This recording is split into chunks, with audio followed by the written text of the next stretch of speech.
Hello everyone, welcome to my channel. Please subscribe and keep watching more details. The Curse of Oak Island. The team shuts down operations at the swamp to focus on the money pit. This week on The Curse of Oak Island, the team has started their final preparations for the big dig that's coming their way in the next couple of weeks.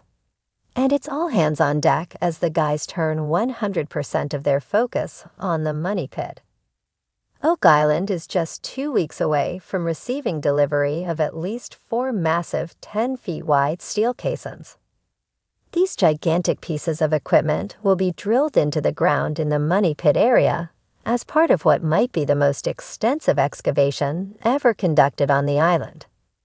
And it seems as though the Lagina brothers will be throwing all their eggs into one basket with this dig, as last night they began calling a halt to other operations on the island. This will include ceasing work at the swamp.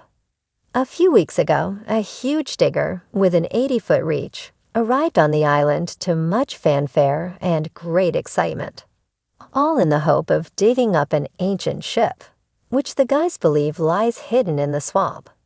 Since then, Billy Gerhardt and the rest of the team have unearthed a plethora of wood artifacts, many of which have a nautical origin.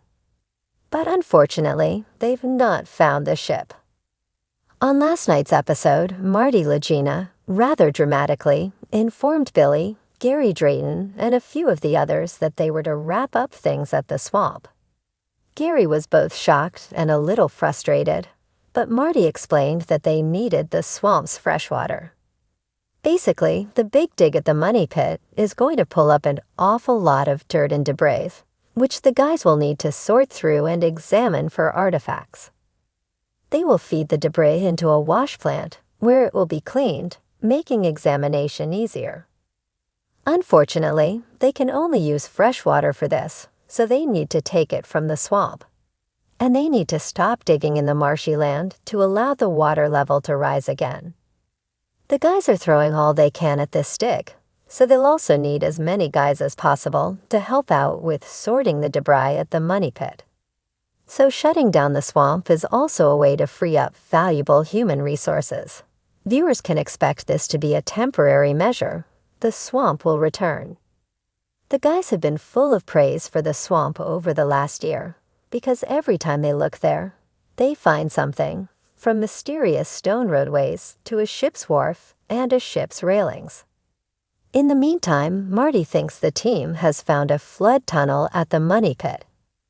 In the last couple of weeks, the drill team has twice hit a cavity, and this week they hit a large quantity of water a mere 2 feet away from that cavity.